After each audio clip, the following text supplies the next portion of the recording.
A Fundação SOS Mata Atlântica divulgou na última semana um estudo que aponta uma diminuição na mancha de poluição no rio Tietê.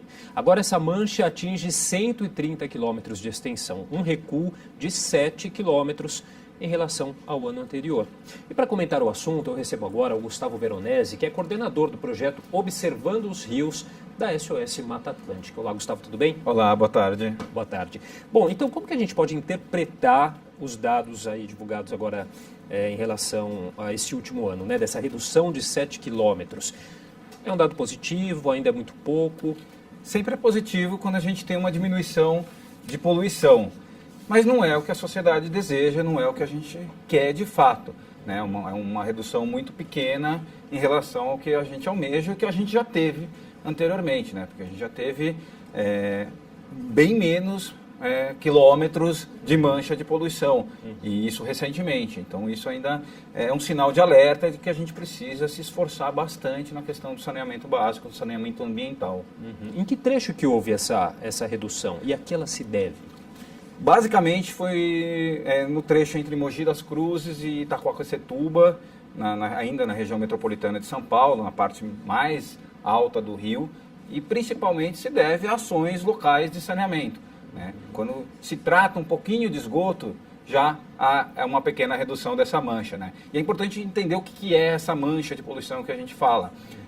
No começo, antes do começo do projeto Tietê, que é o projeto de despoluição, de coletar e tratar esgoto, essa mancha tinha 560 quilômetros, desde Mogi das Cruzes, até Barra Bonita, no interior de São Paulo. Um projeto que começou, se não me engano, em 1993? Exatamente, através de uma mobilização da sociedade, na qual a SOS Mata Atlântica liderou a coleta de assinaturas, coletou 1.200.000 assinaturas, exigindo essa obra de despoluição. E antes disso, essa mancha, essa poluição gerada na região metropolitana de São Paulo se estendia até a cidade de Barra Bonita.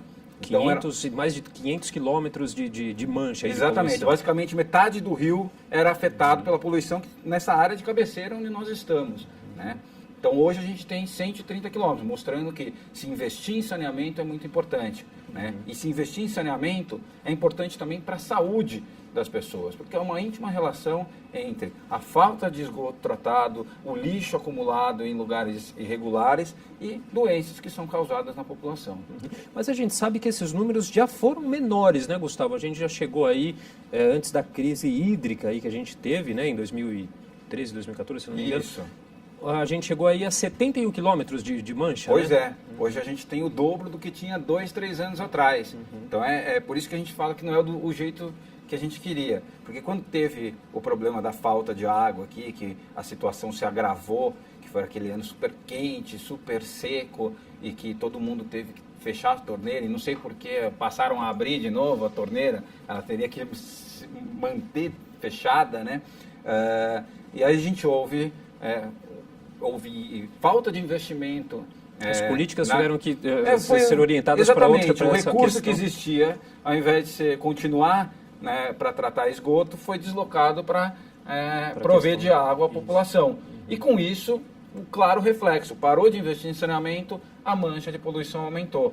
Agora voltou à normalidade, está voltando-se a investir em saneamento, essa mancha vai diminuindo também. Então, uma relação de causa e efeito. E a gente vê que foi um aumento aí de um ano para o outro muito grande, né? Absurdo. De 2014, aí, que a gente tinha 71 quilômetros de poluição, para 154 quilômetros em 2015. Pois dizer, mais que dobrou, né? Exatamente. E agora para regredir, e é isso. Para poluir é rápido, para despoluir é muito mais demorado. O processo de despoluição é lento. Né? A gente sempre usa uma analogia do corte na mão. Fazer um corte no dedo é questão de um piscar de olhos. Quanto tempo demora aquilo para cicatrizar depois?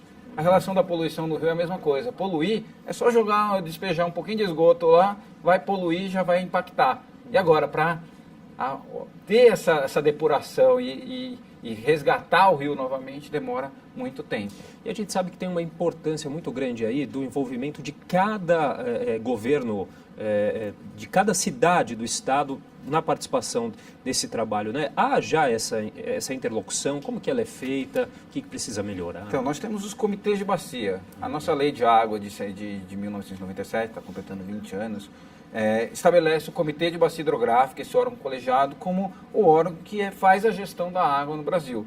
E aqui estamos localizados na bacia do Alto Tietê. Então, a gente tem o Comitê do Alto Tietê, que define todas as regras do quanto pode usar de água, o que pode ser feito com a água, enfim, as metas que a gente deve ou deveria ter para a despoluição também dos nossos rios. Uhum. Como que é a legislação? A gente não tem uma legislação voltada para essa questão de conservação de rios municipal, né? Ela é federal, é isso, né? Isso, a gente tem a lei de água federal, assim como a gente também tem a lei de saneamento. E na lei de saneamento, o município é o titular do saneamento. E o saneamento tem que ser entendido como o tratamento da água, coleta e tratamento de esgoto, a destinação adequada dos resíduos sólidos e a drenagem da água da chuva.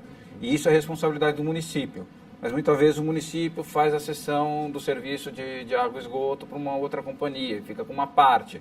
E aí começa a ter a dificuldade das conversas, né?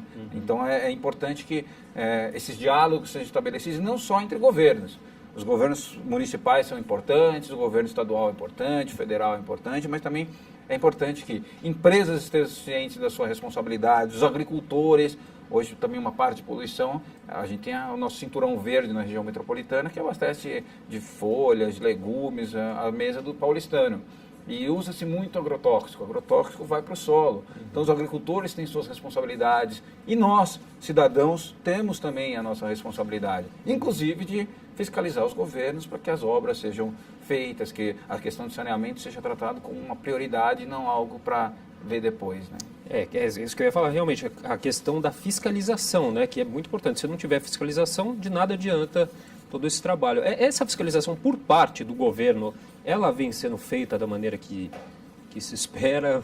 É que é tudo muito complicado, né? Ainda mais numa região metropolitana como São Paulo, uma cidade como São Paulo, que o crescimento se deu de uma forma meio maluca, meio desordenada.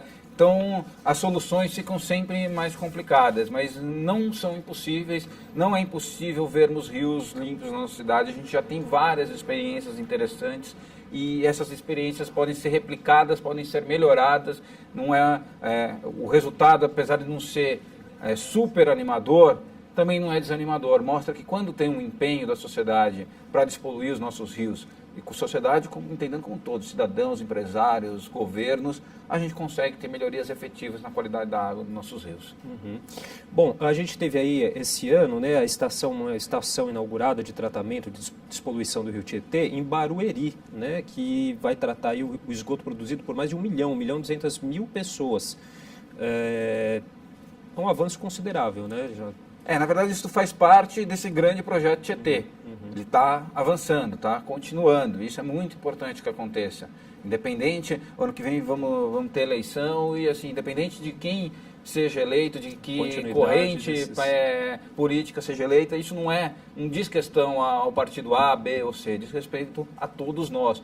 E isso daí, na verdade, foi uma ampliação da estação de tratamento de esgoto de Barueri, que já é a maior estação de tratamento de esgoto que nós temos no Brasil, uma capacidade muito grande, e vai aumentar ainda mais a capacidade de tratamento de esgotos nessa estação.